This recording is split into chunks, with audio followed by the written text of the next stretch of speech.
So, society will tell you, basically every day, that modern masculinity is in this state of terminal toxic crisis. Yeah, that's definitely the prevailing narrative right now. Right. It's this idea that the default setting for a man is just inherently problematic, that it's domineering and dangerous. Which is a heavy thing to carry around. It really is. But what if I told you that modern sociological data paints a radically different picture? A completely different reality, honestly. Yeah. What if the data shows that nearly 90% of men exhibit zero hostile, toxic traits? 90%. It's a staggering number when you think about the cultural conversation. It really is, because if that is true, I mean, if the vast majority of men are not inherently toxic, then we're left with a much more complex mystery. Right. We have to ask a totally different set of questions. Exactly. Why are so many men today feeling just entirely lost? Yeah, feeling invisible. Yes, invisible in their careers, struggling in their relationships, and just, operating without any coherent sense of direction. It is really the defining paradox for men in the modern era. The paradox. How so? Well, think about it. We are looking at a landscape where men have arguably lighter physical survival responsibilities than at any prior point in human history. Right, we aren't exactly hunting and gathering anymore. Exactly. The daily struggle to simply stay alive, to get food and shelter through intense physical exertion, that's largely been outsourced to modern infrastructure. We have grocery stores and central heating. Yeah, but that physical ease has been replaced by this overwhelming psychological burden. Because the expectations are all over the place. Precisely. Men are operating with almost zero clear societal direction right now. It's all just contradictions. The cultural expectations placed upon them are entirely contradictory. Oh, they are paralyzing. I mean, think about the messages a man receives on any given day. It's a constant push and pull. Right. You're told you must be fiercely ambitious, climbing the ladder and providing. But simultaneously, you get warned never to take up too much space. Exactly. Don't assert yourself too aggressively, but also be an unshakable rock for your family. Right, but if you don't display perfect performative vulnerability on demand, you get criticized for that too. It's crazy. It's basically a blueprint for total psychological gridlock. It is. Because when you are pulled in opposing directions constantly, the natural human response is to just freeze. And that freeze response, well, it manifests as what we can clinically refer to as reaction-based living. Reaction-based living. I like that term. What does that actually look like? It means that when a man lacks a coherent internal compass to navigate all these conflicting external demands, he basically becomes a passenger in his own life. He's just along for the ride. Exactly. He loses the ability to act proactively. Yeah. He only retains the ability to react to whatever's happening to him. Wow, so he just adjusts his personality to whoever's yelling the loudest. Right, he shifts his boundaries, his values, everything just to appease the loudest demand in the room at that specific moment. He becomes a shapeshifter. Yeah, a shapeshifter. But the tragedy of shapeshifting to please your environment is that eventually you completely lose sight of your own core identity. I mean, I have seen that happen to so many people. It's incredibly common. You wake up 10 years down the road and you realize you've built a life entirely based on other people's expectations. And you look in the mirror and don't even recognize yourself. Exactly. And that is precisely why we are embarking on today's deep dive. It's a necessary conversation. We are going to explore the modern blueprint of masculinity, but we're doing it by cutting through all that cultural noise. Right, by synthesizing some really powerful sources. Yes, 3 distinct sources today. We have excerpts from a modern framework often referred to as the 100 Non-Negotiable Rules for Men. Which is heavily inspired by contemporary platforms like Esquire, things like that. Modern thought. And we are layering that with these timeless, really practical insights from the classic text, How to Be a Gentleman. A great counterbalance. And then, to make sure we aren't just, philosophizing in a vacuum, we are grounding all of this in a fascinating piece of modern empirical sociological research out of New Zealand. The synthesis of these particular sources is what makes this exploration so compelling.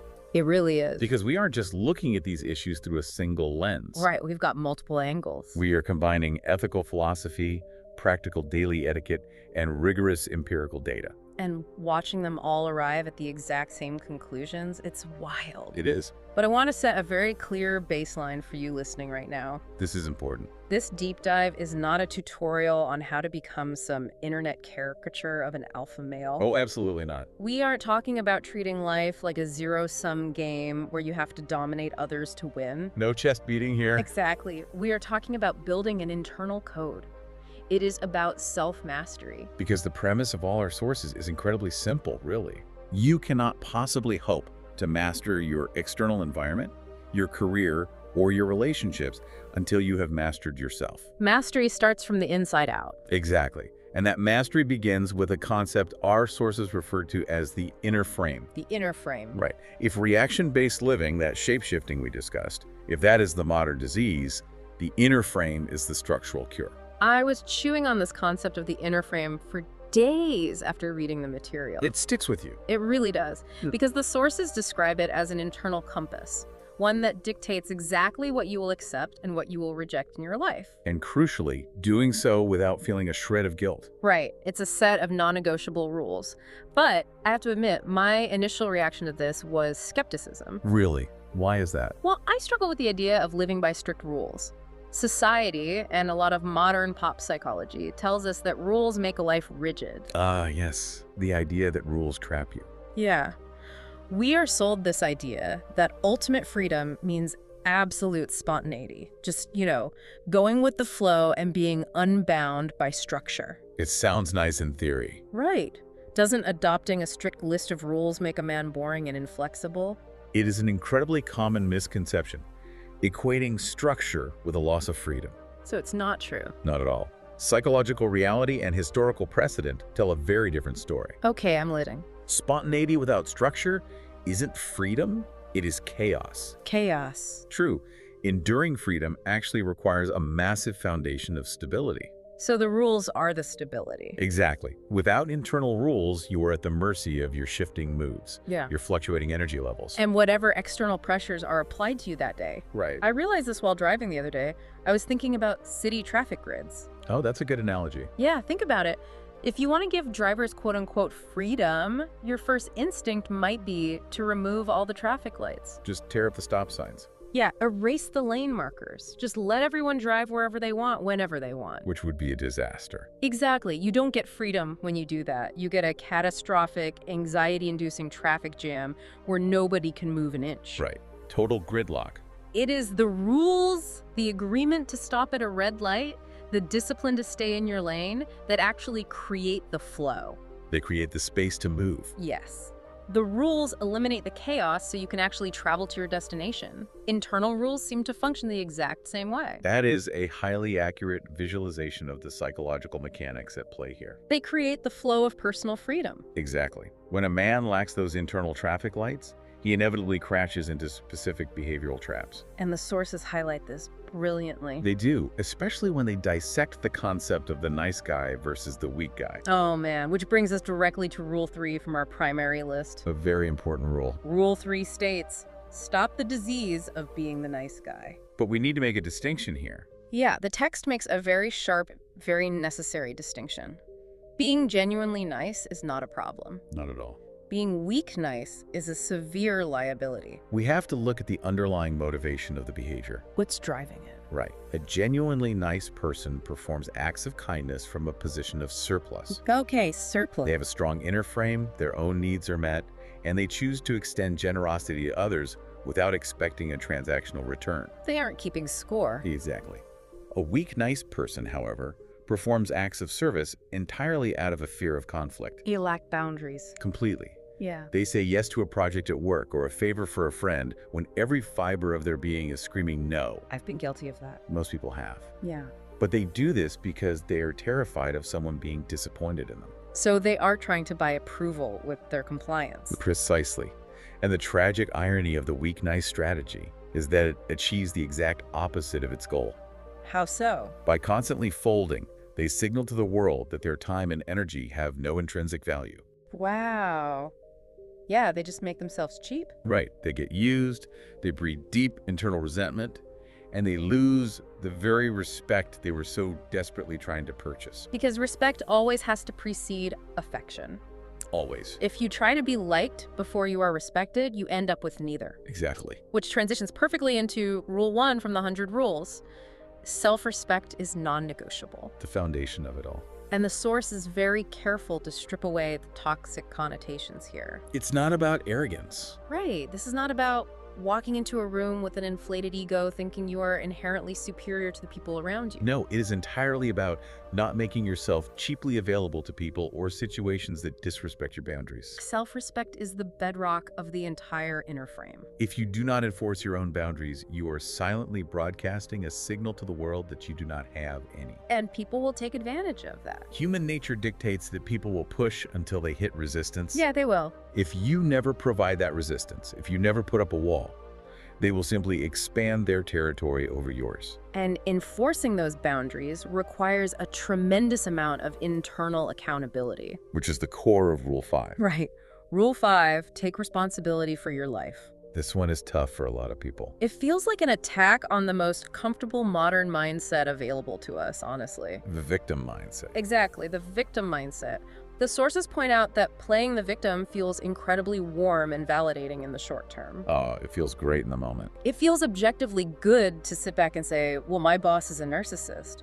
Or the economic system is rigged against me. Or I just have terrible luck with relationships. Yeah. It's comfortable because it requires absolutely zero action or change on your part.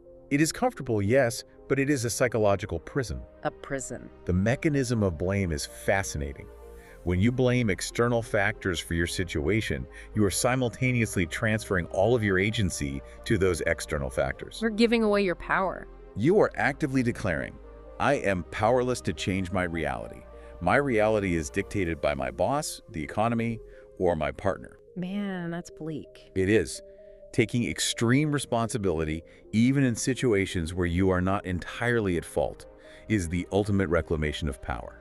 So you are saying, I may not have caused this problem, but navigating out of it is entirely my responsibility. Exactly. It shifts your brain out of a passive suffering state and into an active problem-solving state. And that shift from passive victim to active creator is the first major structural beam of the inner frame. It absolutely is. Building that frame makes total sense.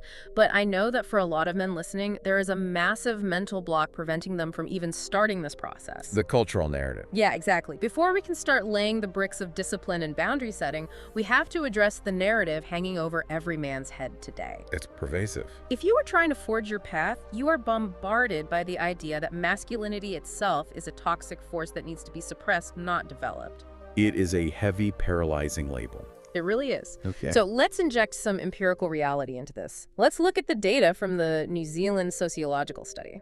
This study is vital for cutting through the cultural noise, and we need to approach it with clinical precision. Definitely. The researchers analyzed a massive cohort, over 15,000 men. Wait, 15,000? That is a huge sample size. It is. It's incredibly robust. And their explicit goal was to move past the subjective buzzword of toxic masculinity. Right, to actually measure it. Yes, to categorize the diverse ways men view their own gender roles and, more importantly, how those views translate into actual measurable behavior. Now, I want to clarify something for you listening as we dive into this data. Good idea.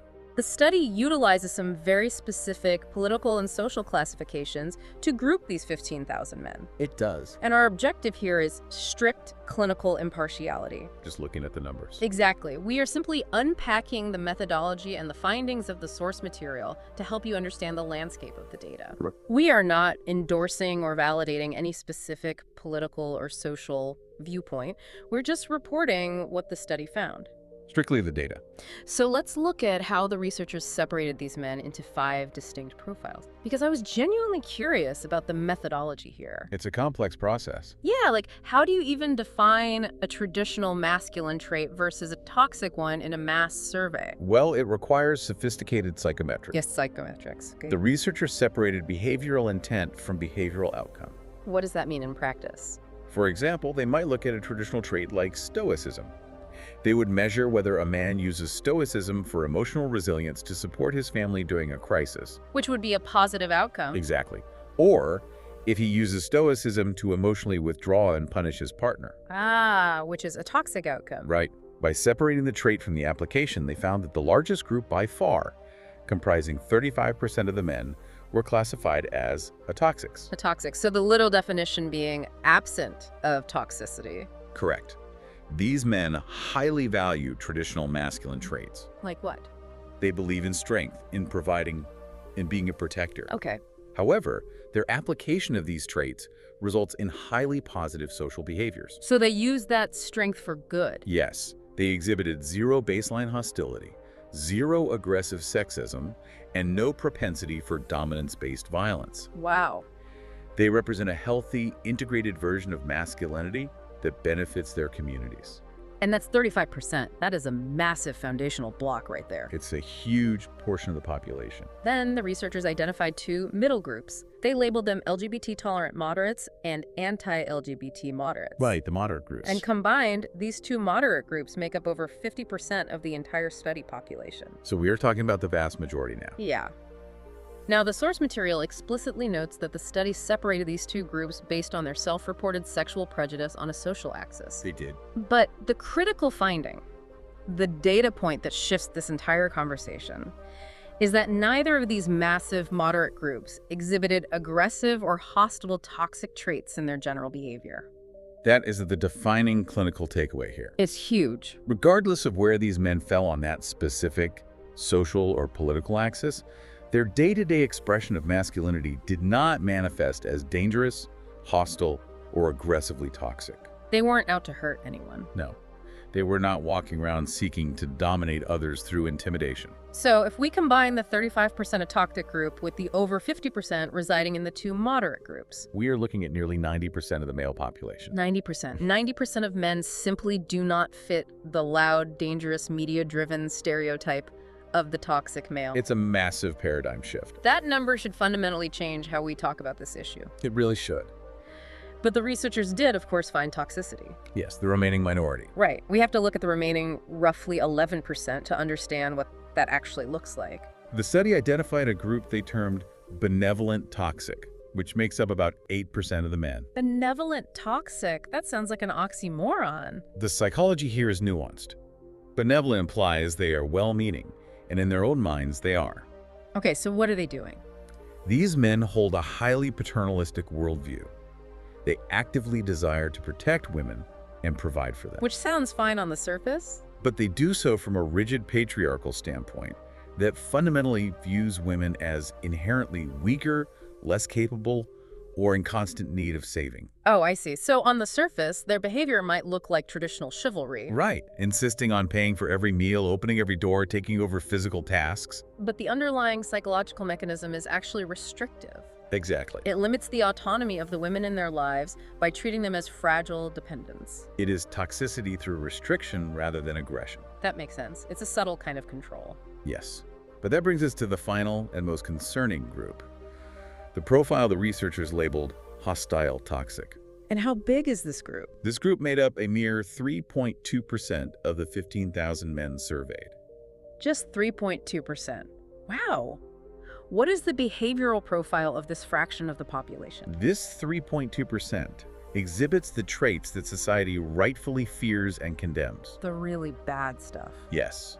They show high levels of physical and verbal aggression, overt and hostile sexism, profound narcissistic entitlement, That's a toxic cocktail. and a propensity to view every relationship, romantic, professional, or platonic, as a zero-sum battleground for dominance. Think about the societal implications of this data. They are profound. We are allowing the behavior of an extreme, hostile 3.2% fringe to warp the perception of an entire gender. We have painted 100% of the demographic with the brush of the 3%. That is just crazy. If you are a man listening to this, the data is incredibly empowering. It gives you permission to breathe, honestly. It proves that your baseline nature is not a problem to be solved. If you look at the 100 rules we are exploring today, they are the exact behavioral antidote to that 3.2%.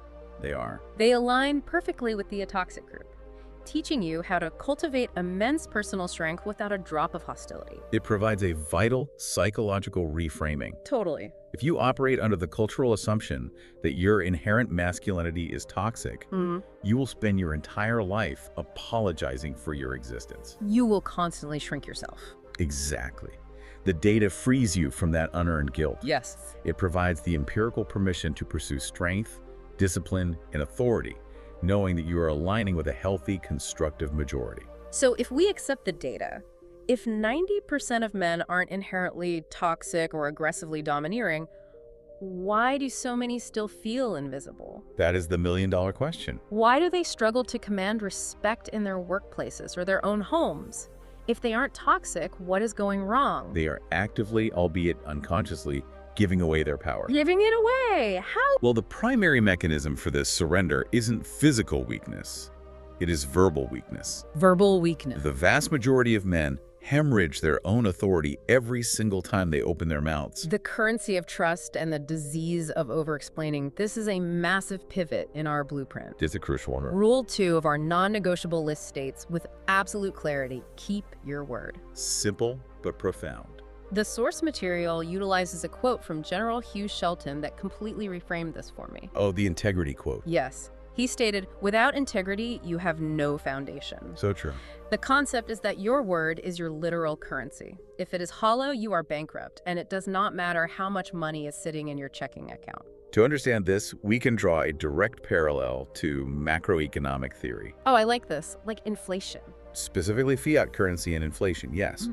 If a central bank prints an endless supply of money without tying it to any tangible value, the purchasing power of every individual dollar plummets. Right. Hyperinflation destroys the economy. The exact same principle applies to your speech. How so? If you constantly make small promises and break them, or if you talk endlessly about your grand plans without ever executing them, you are flooding the market with empty words. Oh man, verbal inflation. You induce verbal inflation.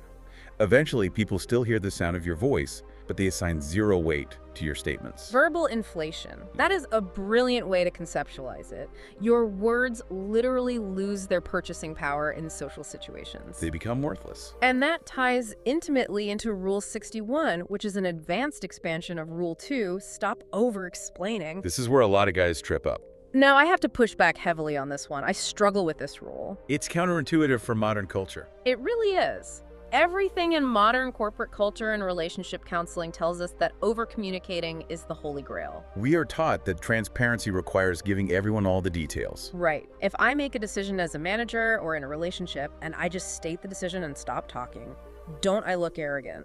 It feels like it. Doesn't explaining myself prove that I'm a collaborative, thoughtful person? You are conflating two very different psychological mechanisms here. Correct me. Informing versus validation seeking. Informing versus validation seeking. Yes. Informing is a leadership trait.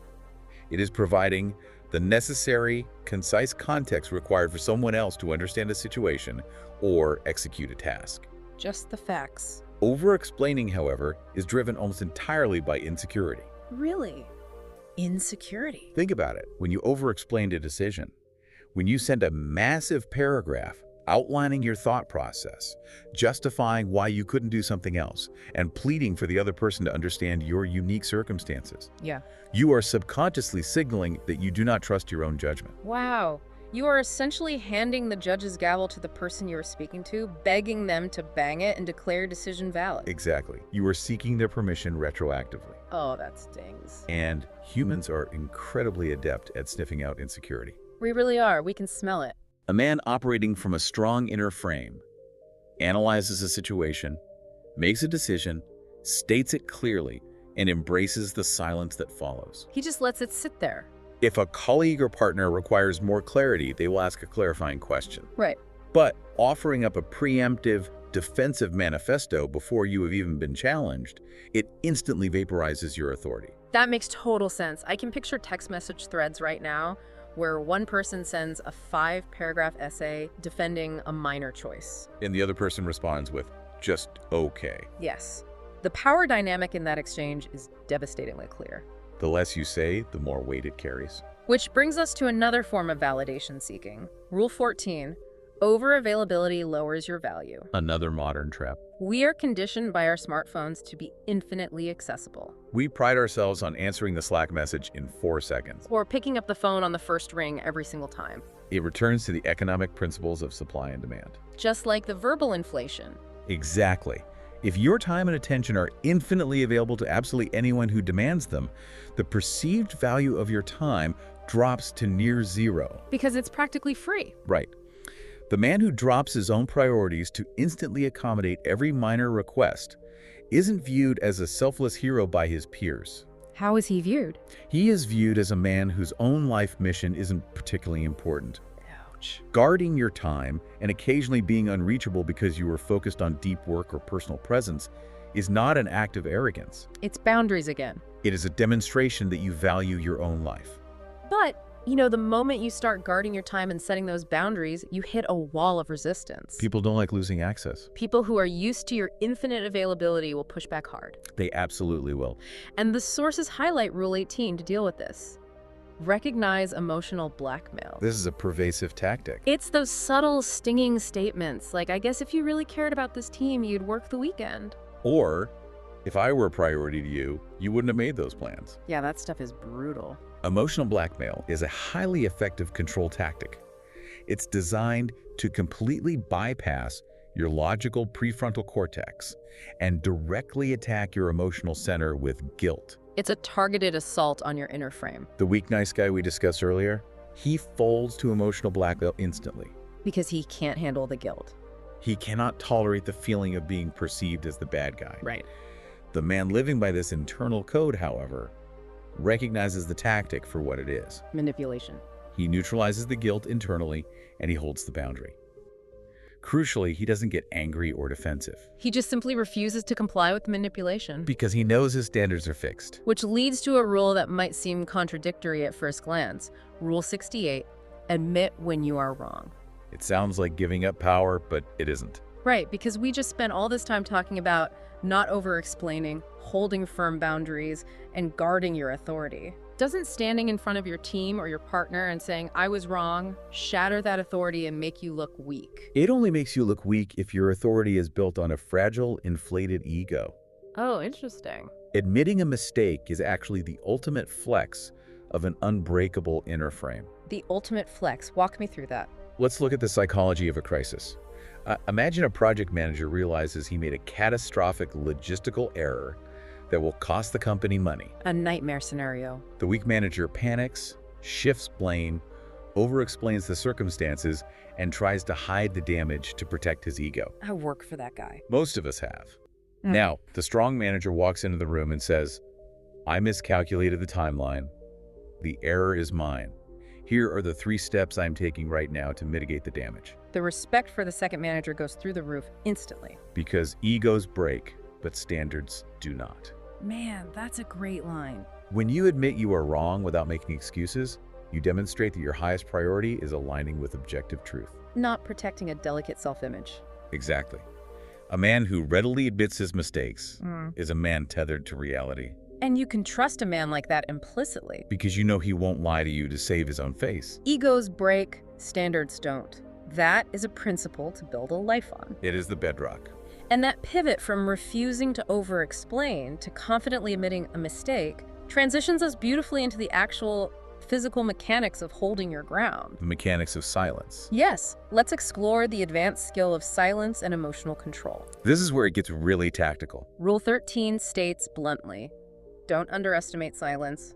Not every accusation needs a defense. Silence is arguably the most potent yet underutilized tool in modern human interaction. We are so bad at it. We have been socially conditioned to abhor a vacuum. Right. If there is a 2-second pause in a conversation, our anxiety spikes. And we frantically rush to fill the void with words, usually words that undermine our position. Totally. But silence is not an absence of communication. It is a massive container for power. A container for power. I like that. When someone throws an unfounded emotional accusation at you, your biological instinct is to immediately defend yourself. To match their chaotic energy decibel for decibel. Exactly. Right, because the fear is that if you don't immediately defend yourself, the silence implies guilt. That's the trap. You feel like you have to set the record straight immediately. It implies guilt to the anxious mind, sure. But to the observer, silence implies that you are completely unbothered. Unbothered. Okay, give me an example. Let's construct a scenario. Imagine you are in a high-stakes boardroom meeting. A project is failing, tensions are high. Standard corporate drama. One executive cracks. He starts yelling, pointing fingers, throwing a literal tantrum, accusing your department of incompetence. Just losing it. In his mind, he is projecting dominance. But psychologically, he is bleeding authority. Because he's out of control. He is broadcasting to the entire room that he has lost control of his own nervous system. Right. Now, picture your response. You don't yell back. You don't immediately start listing excuses. You just sit there. You just watch him. You let the silence stretch. You allow his chaotic energy to hang awkwardly in the air. Let him wear himself out. When he finally runs out of breath, you speak softly, deliberately, and you address the solution, completely ignoring his tantrum. Oh, wow. In that moment, who owns the room? The silent guy. It isn't even a debate. The yeller looks like a child, and the silent guy looks like the only adult in the building. Exactly. And the mechanism behind that is the mastery of reaction versus response. Reaction versus response. What's the difference? The executive throwing the tantrum is in a state of reaction. A reaction is an emotional, biological reflex driven entirely by the amygdala, the fear center of the brain. It's just a reflex. A response, however, is a highly intentional act. Okay. It requires pausing, engaging the prefrontal cortex, the logical center, and consciously choosing a course of action. So you have to create a gap. Silence is the necessary bridge between a reaction and a response. That is so profound. The psychological upper hand in any conflict always defaults to the person who remains composed in the midst of chaos. That is the essence of Rule 22. And that ties directly into Rules 4, 19, and 65, which hammer home a singular truth. Emotional control is real strength. Anger is a biological signal. It is not a strategy. Outbursts kill authority. They do. The sources make a profound observation here. When people cannot predict your next emotional outburst, they stop taking you lightly. Yes, predictability makes you a target. If your coworkers or your partner know exactly what buttons to push to make you lose your temper, they effectively own you. It is the ultimate vulnerability. We're just a puppet. If another person can dictate your emotional state, they control your behavior. But wait, getting angry isn't inherently evil, right? No, anger in itself is not evil. As you said, it is a biological dashboard light signaling that a boundary has been crossed or a threat is present. It's just information. But utilizing explosive anger as your primary strategy for conflict resolution is like using a sledgehammer to repair a Swiss watch. It destroys the mechanism. And annihilates your credibility. This brings up a surprisingly modern inclusion in our list of rules. Rule 64. Protect your mental health. A very necessary rule. When you think of old school gentlemen's rules, you don't usually think of mental health discourse. It seems out of place initially. But the source material intimately connects this to the ancient philosophy of Stoicism. And it is a flawless connection. Modern pop culture often misinterprets Stoicism as the complete suppression of all emotion. Like acting like a robot. Right.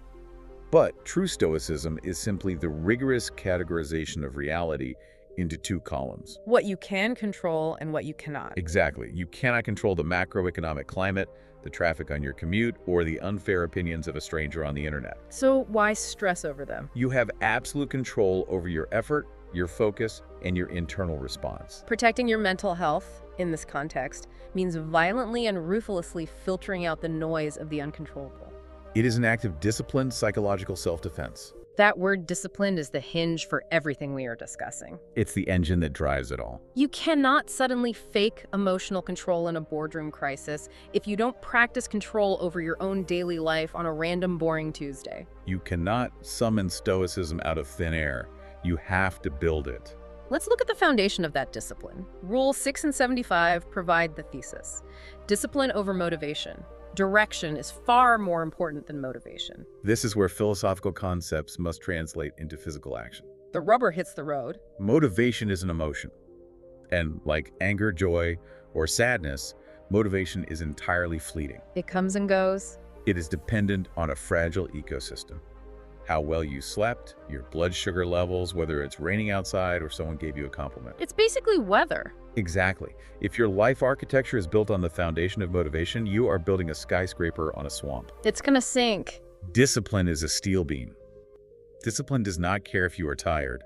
It does not care if it is raining. I was thinking about a metaphor for this. Motivation is like a sugar rush. Oh, that's good. It gives you a massive, exhilarating spike of energy, but it guarantees a crash right when you need endurance the most. And discipline Discipline is a complex carbohydrate. Yeah. It's a slow, unglamorous, steady burn of energy that carries you through the marathon. That is exactly how it functions neurologically. And that brings us to Rule 31, which honestly caused a visceral reaction in me when I first read it. The boring routine rule. Yes, Rule 31 states, your daily routine should be boring. It triggers a lot of people. My immediate cultural conditioning flared up. I thought, who wants a boring life? Right. We are constantly sold this cinematic idea that every single day should be an adventure. A hustle, a montage of exciting moments. Right. Why are they telling us to be boring? We are sold that cinematic illusion because it is highly profitable. Profitable? How? The modern economy is largely driven by the dopamine trap. This connects deeply to Rule 27. Do not trade instant pleasure for the future. The dopamine trap. Every social media app, every push notification, every piece of hyper-palatable processed food is engineered in a lab to spike your dopamine right now. It creates a state of perpetual distraction. True fulfillment and true freedom operate entirely on the mechanics of delayed gratification. So the boring routine isn't a punishment. It's a protective moat around your focus. Exactly.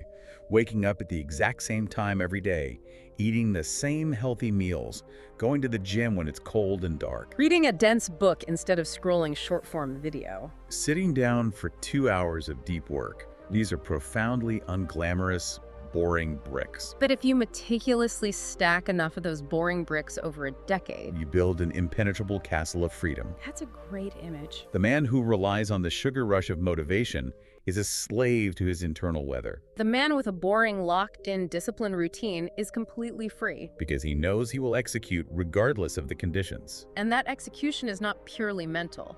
The sources are incredibly blunt about the physical vessel carrying the mind. The body and mind connection. Rules 7 and 35 state, a weak body invites a weak mind. Physical fitness is not an aesthetic option, it is a biological truth.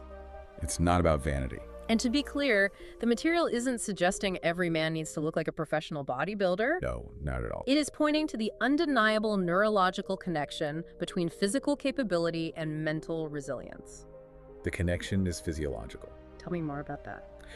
When you subject your body to intentional, controlled physical stress, whether that is lifting heavy weights, running long distances, or practicing martial You're arts, training your brain, too. you are literally training your central nervous system to process and adapt to discomfort. You are creating a biological feedback loop. It tells your brain, we are capable of surviving difficult, painful things. That is so powerful. Conversely, if you allow your physical body to decay through lethargy, you are sending a constant low-grade neurological signal of surrender to your mind. Wow, a signal of surrender. You cannot compartmentalize the brain from the vessel that houses it. Okay, so we have established the internal architecture. We've built the foundation. We have built the inner frame, we understand the power of silence, and we've laid the unglamorous bricks of daily discipline. Now it's time to show it. Right. How does all of this internal work physically manifest in the real world? How does the world see it?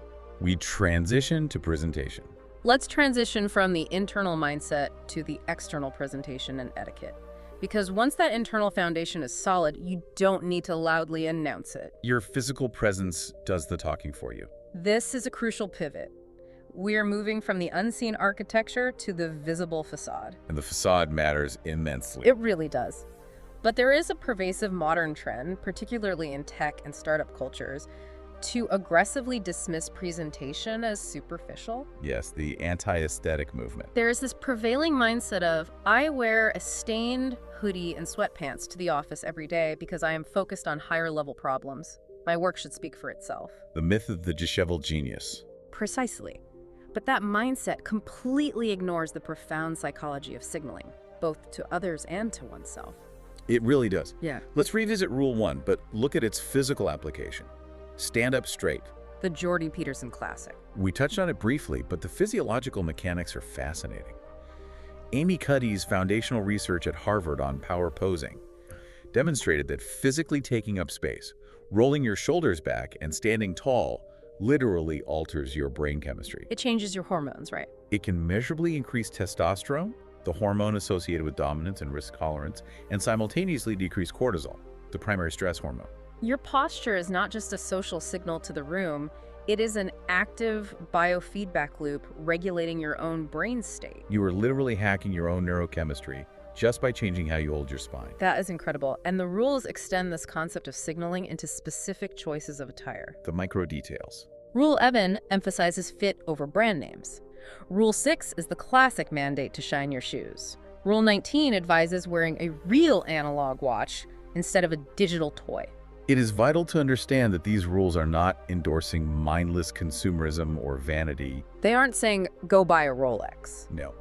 They are advocating for meticulousness. When you wear clothing that has been tailored to actually fit your body, when you invest the 3 minutes required to polish your leather shoes, you are projecting a very specific message to the world. What's the message? You are demonstrating that you pay attention to the micro details.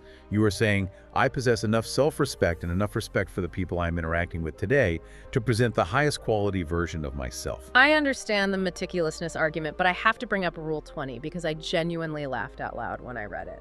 Rule 20. Rule 20, stop using a school backpack after age 25. A lot of guys hate this one. Now, come on, let's look at this practically.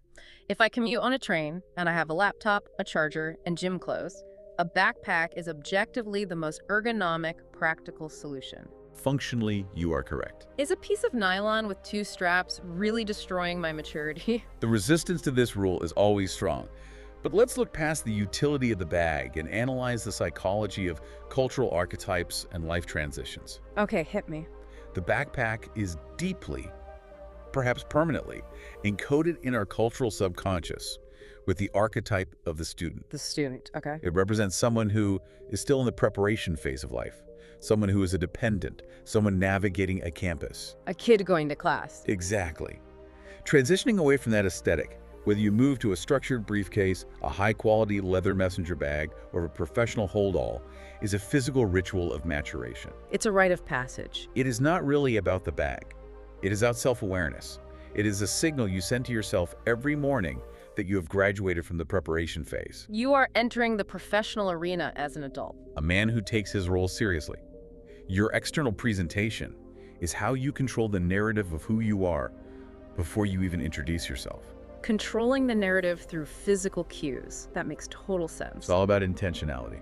And that spatial awareness extends far beyond clothing into how you navigate the physical world around others. Spatial awareness is huge. Rule 21 states, open doors for everyone, not just women.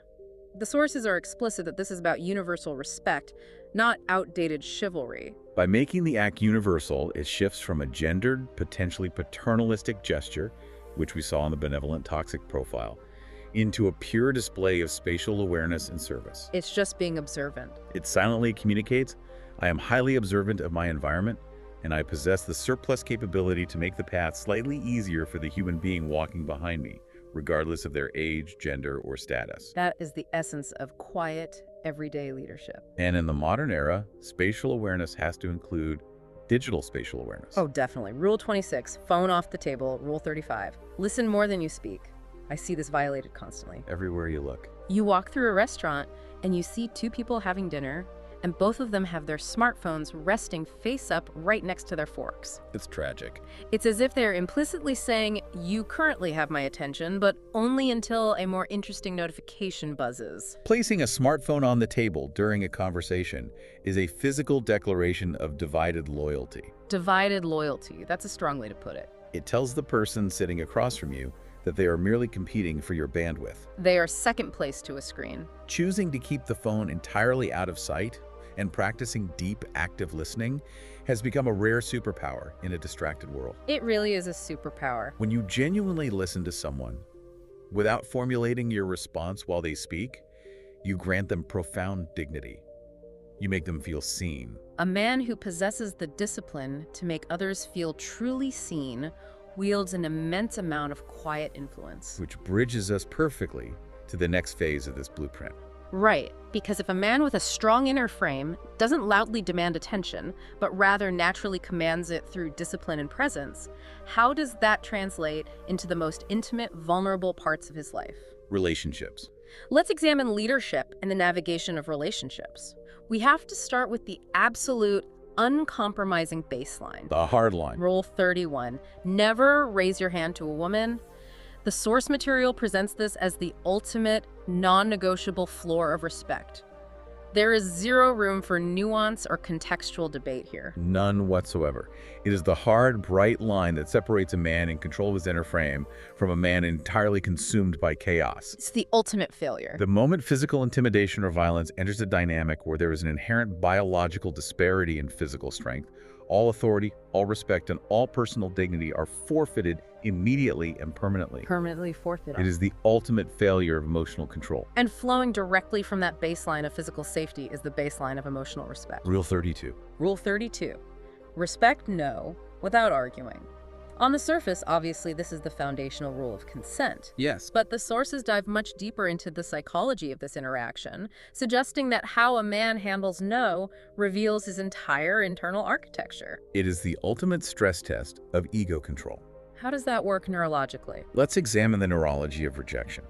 When someone says no to you, whether it is a romantic advance, a business proposal, or a simple request for a favor, your brain registers it as social rejection. Which hurts. It actually triggers the same neural pathways as physical pain. Your ego registers an injury. Your instinct is to fight it. The immature, weak frame response is to immediately try to soothe that injury by arguing, cajoling, or trying to manipulate the other person into changing their no to a yes. They view the boundary as a negotiation tactic. Exactly. But instantly and graciously respecting a no demonstrates profound psychological strength. It proves you are secure. It proves that you deeply understand that the world does not revolve around your desires. It shows that your internal self-worth is not desperately tethered to their compliance. And people pick up on that security. Ironically, and you see this in behavioral studies constantly, the man who calmly and politely accepts a no often becomes significantly more attractive and respected in the eyes of the person who delivered the rejection. Because he just provided empirical proof that he is emotionally safe and completely unshakable. That unshakable nature ties directly into the concept of the abundance mindset, which is Rule 82. The abundance mindset. This is the exact opposite of the scarcity mindset, where you operate out of fear, believing that this one job opportunity or this one romantic partner is the only shot you will ever have at happiness. Rule 30 applies this to dating. Don't revolve your life around a relationship. Be complete while single. A healthy relationship must be the mutual enhancement of two already complete lives. Not two halves making a whole. Exactly. It cannot be the frantic, codependent clinging together of two fractured halves desperately trying to form a whole. That's just a recipe for disaster. If you enter a relationship feeling incomplete, you will inevitably place the massive burden of your own happiness squarely on your partner's shoulders. That is a crushing, unfair weight, and it breeds toxic resentment. A man rooted in his inner frame brings his own joy, his own defined purpose, and his own emotional stability to the table.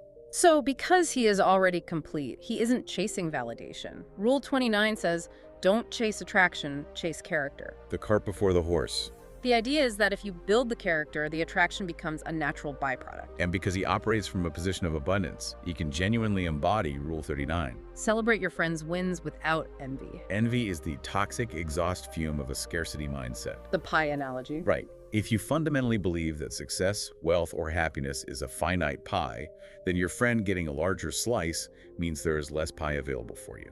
It feels like a loss for you. But if you are hyper-focused on building your own character, stacking your own boring bricks, your friend's massive success is simply empirical proof that success is possible in the world. It is inspiring, not threatening. You aren't competing with your peers.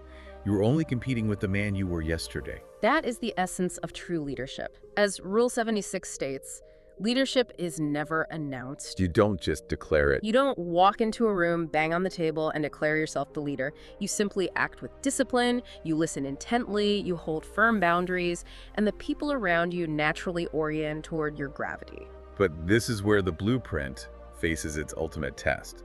Yes, the crucible. Because it is relatively easy to follow all these rules when life is smooth. When the sun is shining. When the daily routine is humming along, your relationships are healthy, and your bank account is growing. What happens when the floor completely falls out from under you? That is the real test. Let's explore failure, pressure, and the refining fire of age. A man's true character is never ever revealed on a sunny day when he is winning. Never. It is exclusively revealed in the dark, under crushing atmospheric pressure, when he has failed publicly, lost something significant, or been betrayed. Extreme failure strips away the expensive suit, the polished etiquette, and the clever words. It exposes the foundation. It shows the world whether you are built on disciplined bedrock or just propped up by comfortable circumstances. The sources are absolutely brutal about how to handle this. Rule 79, the blame game kills authority. Look for solutions, not scapegoats. When a massive failure hits, the biological instinct is self-preservation. You look around the room and immediately ask, who did this to me? Whose fault is this? Because absorbing the blame hurts. It is a severe, acute blow to the ego. But we must remember the maxim, EVs break, standards don't. The true leader, the man operating with an ironclad inner frame, acts as a shock absorber for his team or his family. A shock absorber, I love that. He absorbs the impact of the failure. He takes the hit publicly, and then he immediately pivots the focus of the group from whose fault is this to what is the mechanical solution to this problem. And a massive part of finding that solution is processing feedback. Which requires humility. Rule 84 states, don't treat criticism as an ego attack, but know how to filter it. This sounds great in theory, but how do you actually execute this? It's a skill you have to develop. When someone criticizes your work, it feels personal. How do you know when to ingest the criticism and when to throw it in the trash? You must apply a rigorous filter based on two metrics. The source of the criticism and the intent behind it. Okay, break that down. Let's create a hypothetical. You launch a new business venture and it fails. Person A is a cynical acquaintance who has never built anything, and they leave a sarcastic comment about your failure on social media. Pure trolling. And person B is a mentor who has built 3 successful companies, and they take you to coffee to point out exactly where your supply chain logistics were structurally flawed. The difference is night and day. Exactly. Person A's criticism is driven by their own insecurity and desire to tear you down to their level. That is pure noise. You discard it immediately without a second thought. Person B's criticism, however, is driven by a desire to see you improve, and it is backed by lived experience in the arena. That is high-value data. You must ingest that data, even if it tastes incredibly bitter to your ego. The strong man does not hide from failure or constructive criticism. He views them as navigational coordinates, not personal insults. And as we navigate through these inevitable failures and successes, the clock is constantly ticking. Rules 41 and 53 confront a reality we all share. Time doesn't wait. Age should bring refinement, not decline. There is this pervasive cultural terror surrounding aging, especially for men today. Oh, big time. You see men in their mid-40s desperately trying to dress and speak like they are 22. Clinging to this illusion of endless chaotic youth. It is a profound tragedy of missed potential. Youth is fueled by raw, kinetic energy and often a high degree of ignorance. We've all been there. The biological and psychological process of aging should be the deliberate trading of that raw, chaotic energy for lethal precision and heavy wisdom. Rule 42 suggests that as a man ages, the internal noise generated by his ego should steadily diminish. What does that diminishing noise look like in practice? Yeah, how do you know it's happening? It means you no longer feel the burning compulsion to win every petty argument on the internet. Thank goodness. You no longer walk into a room feeling the need to mathematically prove to everyone how smart, strong, or successful you are. They just exist. The deep-seated insecurities that drive performative dominance burn away in the refining fire of lived experience. What is left behind is a dense, heavy core of unshakable wisdom. If you are navigating the aging process correctly, you become significantly less reactive to the world and far more immovable in your convictions. You transition from being the erratic weather to being the anchor. The anchor, exactly. Which brings us, inevitably, to the final stage of the blueprint, the end game, legacy and meaning. The ultimate destination of this rule-based life. Rule 91, build your identity on work, not words. Introduce yourself by producing, not talking. We are living in the golden era of the personal brand, where individuals spend exponentially more time loudly broadcasting what they are planning to do or curating an aesthetic of success than they spend actually doing the difficult work. It's all just smoke and mirrors. But a curated image is incredibly fragile. It shatters the moment it hits reality. Work tangible, disciplined, impactful output is undeniable. When you build your core identity on your craftsmanship and your service to others, you don't need a clever elevator pitch. Your legacy enters the room before you do. Because, as Rule 94 clearly states, meaning is more important than comfort. Comfort has become the default, unexamined goal of modern existence. We want a softer mattress, a faster food delivery app, a completely frictionless life where we never have to struggle. But comfort, by its very nature, does not leave a legacy. Comfort numbs the human spirit. Meaning sustains it. And meaning inherently requires carrying a heavy load. It requires taking on responsibility for yourself, for your family, and for your community. Paradoxically, the psychological data shows us that it is the voluntary bearing of that heavy load that provides a man's life with its deepest, most enduring sense of satisfaction. And to maintain intense focus on that meaning, the sources present a rule that might sound incredibly dark at first read, but is actually deeply illuminating. Rule 93. Remember death. Memento mori. It is not a morbid fixation. It is the ultimate psychological awakening tool. How does thinking about death wake you up? When you truly, deeply internalize the fact that your time on this planet is finite, that the clock is relentlessly, impartially ticking down to zero, the petty, manufactured anxieties of daily life instantly evaporate. Rule 85 dictates, don't waste energy on pointless drama. Remembering your own mortality makes adhering to that rule effortless. Because you realize you don't have time for it. When you remember death, why on earth would you waste a single hour of your strictly limited life arguing with a faceless stranger online, or holding a bitter grudge, or paralyzing yourself with worry over someone else's opinion of your clothes? The visceral awareness of death is the ultimate filter for nonsense. Precisely. It clarifies your priorities instantaneously. Legacy is not some accidental, magical thing that happens to you after you're gone.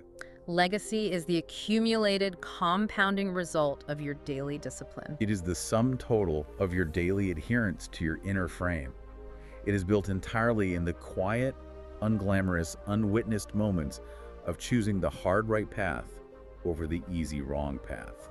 Which leads us to the final instructions in our sources. Rule 100, never stray from your path. And the final echoing thought they leave us with, die with dignity. At the end of the journey, the external world fades away. The applause of your peers will go silent. The balance in your bank accounts will be completely irrelevant to you. The social media metrics won't exist. You will be stripped of every single external validation you ever chased. And as Rule 99 states, you will be left entirely, profoundly alone with yourself. The ultimate question of masculinity, the final exam of living by this code, is simply this. When you are sitting quietly with the man you have become at the very end of the road, will you respect him? When you are sitting quietly with the man you have become, will you respect him? That is the heaviest, most important question a person can ask themselves. It frames everything we've talked about today. So let's take a moment to trace the arc of this journey we've been on today. A quick recap. We began by diagnosing the modern crisis of the reaction-based man, the shapeshifter sitting helplessly in the passenger seat of his own life. We looked at the hard sociological data to dismantle the paralyzing myth that masculinity is inherently toxic. Proving that true, integrated strength is fundamentally toxic. We learned that the cure to the modern malaise is the construction of an inner frame. A non-negotiable internal code of self-respect and extreme accountability. We examined the practical, daily mechanics of maintaining that frame, guarding the value of your words to prevent verbal inflation. Mastering the advanced neurological skill of silence to move from reaction to response. And laying the unglamorous, highly repetitive foundation of daily physical and mental discipline. We explored how that internal architecture projects outward into the world through highly intentional physical presentation. Unwavering spatial awareness and etiquette. And navigating relationships from a position of complete abundance rather than needy scarcity. And finally, we confronted how the crucibles of failure and aging burn away the fragile ego. Leaving behind a legacy constructed on the heavy load of meaning rather than the numbing pursuit of comfort. It is a comprehensive, lifelong blueprint. It is not designed for becoming a loud, performative alpha. It is designed for becoming undeniable. Undeniable. I want to leave you with one final provocative thought. Something to chew on that builds on everything we've unpacked today. A parting challenge. We have spent this entire time talking about the rules and disciplines you apply to yourself for your own mastery. But shift your perspective for a moment. Think about the people who are watching you right now. Your kids, your younger siblings, your junior colleagues. They are always watching. If your daily habits right now, the exact way you handle stress when the project fails, the specific tone of voice you use when you speak to service workers, the level of discipline you exhibit when absolutely no one is watching, if those exact habits were the only blueprint someone else was given to build their entire life, would you be proud of the human being they become? Take a long, hard look at the structural integrity of your inner frame today. That is the ultimate defining metric of true leadership. It is never about how many people follow you, it is about what those people become by watching how you live. Because at the end of the day, when you walk into that crowded room, it isn't the volume of your voice or the width of your chest that people will remember. It is the quiet, undeniable weight of your character. Thank you for joining us on this deep dive. Until next time.